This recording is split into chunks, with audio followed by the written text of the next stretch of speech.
अपने YouTube channel only one school में आपका स्वागत करता हूं। आज हम बात करेंगे जी वेब 3 के बारे में और इंडिया के अंदर ख़ास तौर से इसका क्या फ्यूचर है और किस तरीके से इस टेक्नोलॉजी को जिसके ऊपर बेस्ड है जी हमारी ये वेब 3, इसका क्या स्कोप हो सकता है अगर आज करंट सिनेरियो हम देखते हैं और आने वाले वक्त के अंदर यानी इन फ्यूचर आने वाले 10 से 15 साल के अंदर ये इंडस्ट्री कैसे ग्रोथ कर सकती है। तो अगर आप आए हैं जी हमारे चैनल पर फर्स्ट टाइम तो आपसे जी हमारी रिक्वेस्ट कि आप हमारे चैनल को ज़रूर सब्सक्राइब करें ऐसी लेटेस्ट इन्फॉर्मेशंस के लिए और बेल नोटिफिकेशंस आइकन भी दबाएं। तो इंडिया के अंदर अगर बात करें जी वेब 3 क्या फ्यूचर हो सकता है जी इंडिया के अंदर। वेब 3 का मतलब ये है कि एक ऐसा इंटरनेट जो ब्लॉकचेन के ऊपर बना हुआ है। वेब 3 जिस टेक्नोलॉजी पर बेस्ड है उसको कहते हैं जी हम ब्लॉकचेन। और ब्लॉकचेन होता क्या है कि एक ऐसा डिसेंट्रलाइज नेटवर्क जहां पर सारी इंफॉर्मेशंस एक पर्टिकुलर सेंट्रल सर्वर पे स्टोर ना होके मल्टीपल लोकेशंस के अंदर मल्टीपल यूजर्स के पास होती है जी स्टोर। ठीक है, जैसे कि उसको कहते हैं सेंट्रल सर्वर, जिसको हम कहते हैं कि कोई एक बैंक है, बैंक का एक सर्वर है और वो सर्वर किसी एक पर्टिकुलर लोकेशन के ऊपर एग्जिस्ट करता है। अगर वो सर्वर डाउन हो जाए तो पूरे उस पर्टिकुलर रीजन का, पूरी दुनिया का या उस पर्टिकुलर स्टेट का उस वक्त इंटरनेट एक्सेस नहीं होता और सारी प्रॉब्लम्स हमको आती हैं। तो इसी चीज़ को सॉर्ट आउट करने के लिए एक ब्लॉकचेन टेक्नोलॉजी बनाई गई, जिसके अंदर क्या होता है, जो डेटा सारा स्टोर होता है वो किसी एक खास लोकेशन पे स्टोर ना होके सारी लोकेशंस के ऊपर स्टोर होता है और साथ साथ वो रेप्लिकेट होता रहता है। जैसे जैसे टाइम चलता रहता है वो रेप्लिकेट होता रहता है। ठीक, web 3 project and startups are emerging in India lately.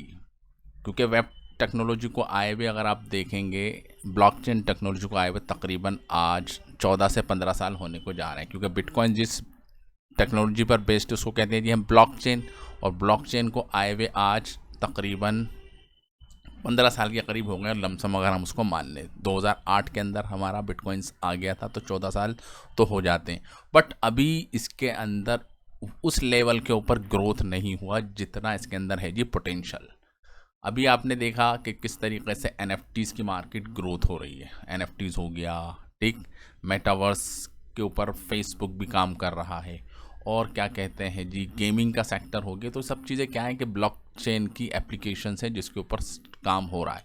But India के अंदर अगर हम देखें तो इंडिया के अंदर इसका एडवांटेज क्यों है कि इंडिया की जो पॉपुलेशन है उसको अगर हम बात करेंगे अभी थोड़ी आगे जाके, ठीक है, तो in future web 3 will make the internet fully decentralize. Decentralize मैंने आपको बता दिया कि एक पर्टिकुलर लोकेशंस पे डेटा ना होके मल्टीपल लोकेशंस के अंदर डेटा होता है। जैसे फेसबुक क्या है, ठीक है, वेब 2.0 पर बेस्ड है। फेसबुक हो गया, यूट्यूब हो गया, गूगल हो गया, इंस्टाग्राम हो गया, ये सब क्या है जी वेब 2.0 के एग्जाम्पल हैं और ये सेंट्रलाइज हैं जी। सेंट्रलाइज मतलब अगर यूट्यूब कल की डेट में कुछ प्रॉब्लम आ जाती है या वो आपका अकाउंट्स को ब्लॉक कर देता है तो आप कुछ नहीं कर सकते क्योंकि वो सेंट्रल है। फाइनल अथॉरिटी यूट्यूब की है, गूगल की है, ठीक है। डिसेंट्रलाइज में ऐसा कुछ नहीं है, ठीक, क्योंकि उसके ऑनर भी आप हैं, क्रिएटर भी आप हैं, यूज़र भी आप हैं। ये सब एग्जाम्पल थे जी वेब 2.0 के। फेसबुक हो गया, विकिपीडिया हो गया, यूट्यूब हो गया, ये गूगल्स वगैरह, ट्विटर, ठीक है, इंस्टाग्राम, ये सब क्या है वेब 2 के ऊपर बेस्ड है। वो क्यों? क्योंकि आपके और यूज़र के बीच में है। यानी कि आपने यूट्यूब पे कोई कंटेंट डाला, जैसे हम अपना वीडियो डाल रहे हैं और आप देख रहे हैं और बीच में क्या है, यूट्यूब एक है जी सर्विस प्रोवाइडर जो आपको फैसिलिटी देता है कि हाँ जी आप अपना कंटेंट को क्रिएट करें और मैं उसको दुनिया तक लेके जाऊंगा, ठीक है। तो मेरे और आपके बीच में यूट्यूब है। यूट्यूब अगर कल की डेट में अकाउंट्स के अंदर कोई प्रॉब्लम आती है, यूट्यूब के अंदर कुछ प्रॉब्लम आती है तो आपका और हमारा कनेक्शन टूट जाएगा। और अगर वेब 3 पर ये सब चीज़ें आ जाती हैं तो ऐसा कुछ नहीं होगा। और वेब 3 के कुछ इंपॉर्टेंट बेनिफिट्स भी आप कह सकते हैं कि इसके एडवांटेजेस, ऑटोनोमियस, यानी कि आपको परमिशंस लेने की ज़रूरत नहीं है, ठीक है, आप कुछ भी कर सकते हैं कभी भी किसी वक्त, ठीक। इंटेलिजेंट होती है कि वक्त के साथ साथ ये अपने आप को अडॉप्ट कर सकते, जिसको कहते हैं जी स्केलेबल, ओपन, एवरीवन अगर इंटरनेट की नॉलेज रखता है as a developer, as a software creator, D apps builder, ठीक है। तो ये सब चीज़ें आपको एक ऐसा प्लेटफॉर्म प्रोवाइड्स करती हैं जहाँ आप जाके सब चीज़ें कर सकते हैं। ठीक है। तो ये हैं जी कुछ एडवांटेज। डिसेंट्रलाइज है, ठीक है, सिंगल अथॉरिटी का इसके ऊपर होल्ड नहीं है, कभी भी एट ए टाइम पूरी कह सकते हैं ना सिचुएशंस आ जाए कि सारा कुछ कोलैप्स हो जाए, ऐसा कुछ नहीं है, क्योंकि डिसेंट्रलाइज वे है और सबको इसके ऊपर होती है जी ऑनरशिप। ठीक।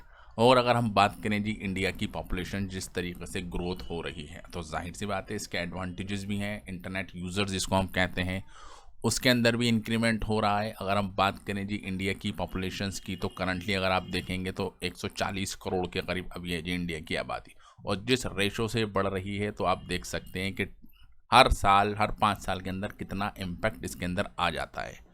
और अगर हम लास्ट 10 साल पहले का अगर हम देखते हैं तो 120 करोड़ की आबादी, और उस वक्त जो इंटरनेट यूज़र की अगर हम बात करें तो अर्बन, ठीक है, अर्बन आबादी देख सकते हैं 31%। इंटरनेट यूज़र आप देखिए जी इसके अंदर 120 करोड़ में से अगर आप देखेंगे तकरीबन 13 करोड़ की आबादी इंटरनेट यूज़ करती थी जी उस वक्त, यानी कि आज से 10 साल पहले। ठीक है। तो यानी कि टोटल आबादी का 11% इंटरनेट यूज़ करता था। Users on top social networks, ठीक है। और उस वक्त अगर आप देखेंगे कि सोशल नेटवर्क का इंगेजमेंट तो कम था जी, बहुत 6 करोड़ के करीब था।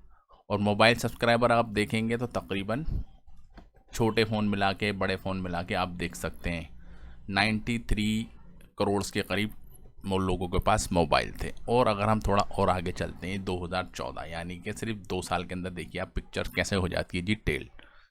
टोटल पॉपुलेशंस, ठीक है, 125 करोड़, और उसके अंदर से अगर आप देखेंगे इंटरनेट का पेनिट्रेशन कितना हो गया जी 19% हो गया, 11% से बढ़ गया जी डायरेक्ट 19%। ठीक है।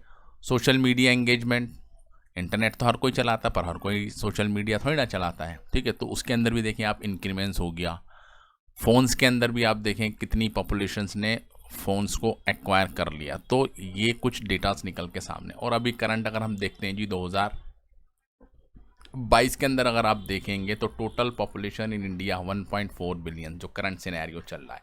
Active social media users in India, ठीक है, जो सोशल मीडिया पर एंगेज हैं, यानी कि लाइक फेसबुक हो गया हमारा, ठीक है, और अभी और भी बहुत सारी एक्टिविटीज़ हैं, यूट्यूब हो गया, इंस्टाग्राम हो गया, ये सब चीज़ें क्या हैं कि ये सब सोशल मीडिया एंगेजमेंट है, जो उसके अंदर भी आप देख सकते हैं कि 0.46 बिलियन के करीब, यानी 50 करोड़ के करीब की आबादी सिर्फ सोशल मीडिया के ऊपर इंगेज्ड है, यानी गेमिंग्स के अंदर पार्टिसिपेट कर रही है। इंटरनेट यूज़र आप देखें कितने जी 65 करोड़ के करीब इंटरनेट यूज़र्स हैं करंटली इन इंडिया।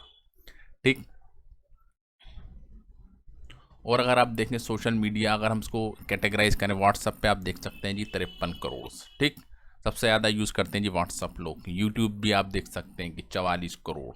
ठीक है। जो यूट्यूब करता होगा व्हाट्सअप भी चलाता होगा। फेसबुक भी आप देख सकते हैं। इंस्टाग्राम यूज़र देख, ट्विटर सिर्फ सेलिब्रिटीज़ ज़्यादा यूज़ करते हैं। ठीक है। तो WhatsApp user 53 crore WhatsApp user, सब क्या है सोशल मीडिया प्लेटफॉर्म्स जिसको हम कह सकते हैं। और जिस तरीके से क्रेज़ बढ़ रहा है जी NFTs का, और सेलिब्रिटीज़ इसके अंदर पार्टिसिपेट कर रहे हैं, अगर आप देखेंगे तो अभी किस तरीके से मार्केट बूम हुई है जी इसकी, किसकी जी NFTs की। तो उसके अंदर भी एक स्कोप दिखता है जी इंडिया के अंदर, क्योंकि इंडिया के अंदर पॉपुलेशन इतनी ज़्यादा और नंबर ऑफ़ यूज़र्स हर साल बढ़ते जा रहे हैं। तो NFTs का क्रेज़, डिजिटल एसेट्स की ऑनरशिप आपको मिलती है। NFTs नॉन फंजिबल टोकन्स, इसके ऊपर ऑलरेडी हमने वीडियो बना रखी है अपने चैनल के ऊपर। ठीक है। मेटावर्स जिस तरीके से इवॉल्व हो रहा है, ठीक है, तो इंडिया एक ऐसा रोड मैप क्रिएट करेगा जी आने वाले वक्त के अंदर कि सारी इंडस्ट्री जो ब्लॉकचेन के ऊपर कर रही है जी काम, तो उनके लिए जो हब होगा, जंक्शंस होगा, वो होगा जी इंडिया, क्योंकि यहाँ की आबादी और यहाँ के जो इंटरनेट यूज़र्स की इन्वॉल्वमेंट, सोशल मीडिया एंगेजमेंट, ठीक है, और किस तरीके से गेम्स का क्रेज़ इंडिया के अंदर बढ़ रहा है। ठीक है। ये डिसेंट्रलाइज फाइनेंस होगी, तो डिसेंट्रलाइज के ऊपर भी लोग अपने पैसे को इन्वेस्ट करके स्टेकिंग पूल्स, लिक्विडिटी पूल्स, ठीक है, फार्म यील्डिंग, सारी चीज़ें आपको यहाँ पर देखने को मिलती हैं जी। 20% का API आपको मिलता है जी, 50% का। तो ये सब चीज़ें क्यों पॉसिबल हो पाई? ये सब चीज़ें पॉसिबल हो पाई जी ब्लॉकचेन और की वजह से पॉसिबल हो पाई हैं। नॉर्मल वे क्या था जी, लोग बैंक में पैसा जमा करते थे, FD कर दी, उसके ऊपर 4 साल के अंदर जाके पैसे जमा होते हैं। बट जिस तरीके से क्रेज़ चल रहा है जी क्रिप्टो करेंसी का और उसकी एप्लीकेशंस का, तो फ्यूचर दूर नहीं कि इंडिया एक कह सकते हैं ना लीडिंग फ्रॉम द फ्रंट इस इंडस्ट्री को करेगा जी लीड। ठीक है, गेम्स के ऊपर अगर आप देखें तो ये सब चीज़ें पॉसिबल क्यों हो पाई? ये सब चीज़ें पॉसिबल हो पाई जी ब्लॉकचेन टेक्नोलॉजी की वजह से। लोग खेल कर पैसा कमा रहे हैं, आजकल तो लोग चल कर पैसा कमा रहे हैं। ठीक है, तो ऐसे ऐसे नए नए कॉन्सेप्ट मार्केट के अंदर आएंगे और आते ही रहें, और आने वाले टाइम के अंदर और भी न्यू न्यू फीचर्स आपको देखने को मिल सकते हैं। तो ये है जी कुछ डेटा और स्टैटिक्स जो इस तरफ इशारा कर रहे हैं कि आने वाले जो 10 साल हैं, भले ही आज कुछ प्रॉब्लम्स चल रही है टैक्स को लेके, बट ये चीज़ रुकने वाली नहीं है। थोड़ी देर के लिए डिप आ गया बट फ्यूचर बहुत ज़्यादा ब्राइट है। ठीक, तो जो लोग इसको अभी समझकर इसके अंदर करेंगे जी कुछ अच्छे टोकन्स के अंदर इन्वेस्ट, तो उनको आने वाले वक्त के अंदर एक अच्छा प्रॉफिट देखने को मिल सकता है। तो thank you very much for this video. जय हिंद।